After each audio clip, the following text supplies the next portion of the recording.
Right, so today I've chosen to do a movie clip from the King's speech. Basically, the scene that we're going to be looking at is where the king, who has a speaking defect, has a speaking instructor, and just learned that his speaking instructor has no credentials because he predates speaking instructors. And so there's this conflict because he's about to become king and the nation's looking at going to war. And so there's a lot of this context, and I think one of the great things about this is it really displays a lot of great facts about creating what I'm going to call social context.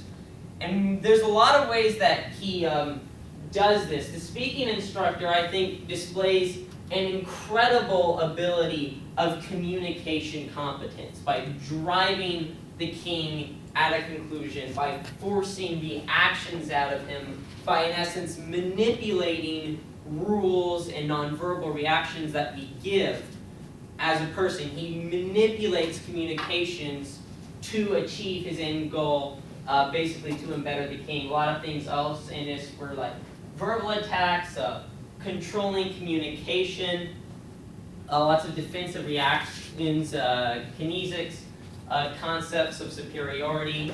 Lots of other good stuff was in it, as are in most conversations, but I think the three key aspects are social roles and rules, paralanguage, and communication context. So the three key ideas. So that's it. What's basically is paralanguage? Well, it's using your tone, pitch, and volume to send out a message, basically to change the meaning of your words from literal by affecting it using your tone, pitch, and volume. Marina, who wrote in the Journal of Soft Skills in 2009, in her article, Roles of Paralanguage in Effective English Communication, said, our pitch often is moved and changed during moments of anger. And what she was saying is that really a lot of our anger, and that I bring that up specifically because in this scene, the speech instructor tries to get the king angry. And that's basically how he gets him to arrive at this conclusion, is by making the king really, really mad.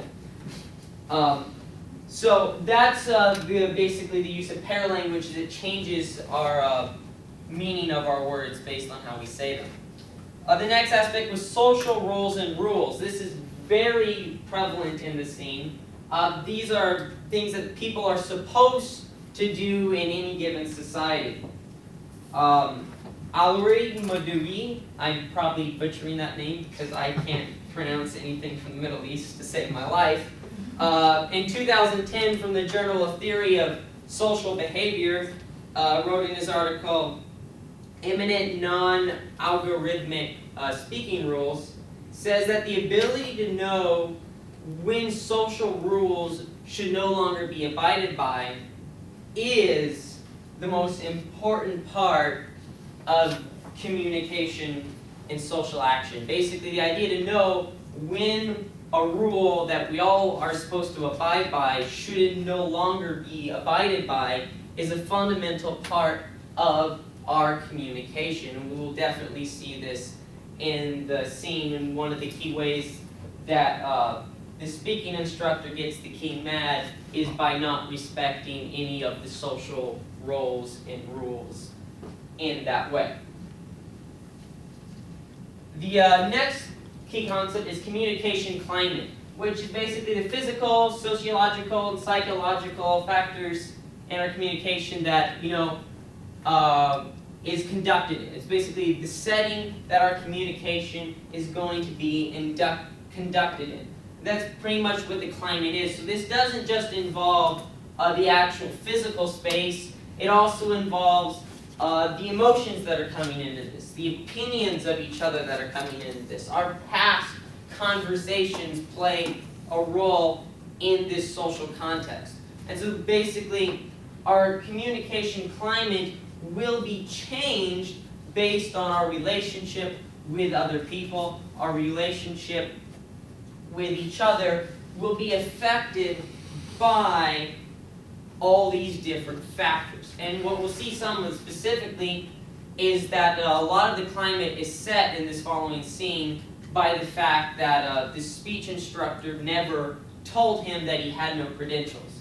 And what we'll also see a lot is this idea that in our own communications with our own lives is we have to be very careful of our previous experience with others, because I know personally that if you have a history of a specific pattern of behaving a certain way and then you don't see someone in a long time and they presume that you will still act in that way. That's an idea of communication climate, is that we'll presume stuff about a person just because that's the way we're associated with them. The past will also be a part of this.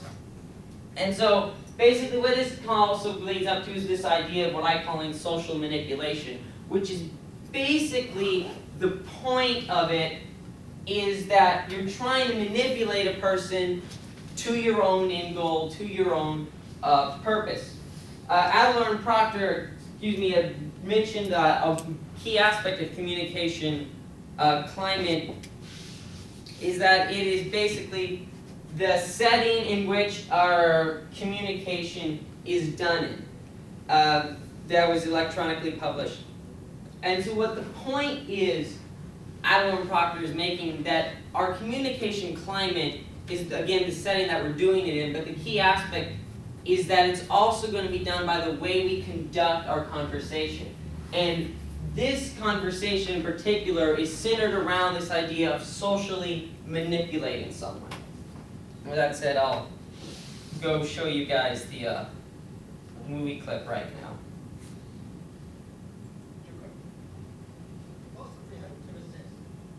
Can you turn the volume up, please?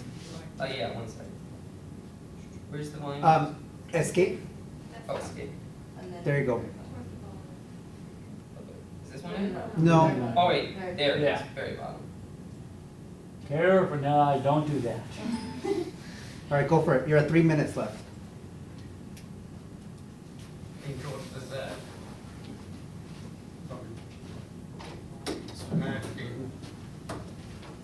George the staff. About so badly that out of me. Get up, you can't sit there, get up! Why not? Chair. No, that is not the chair, that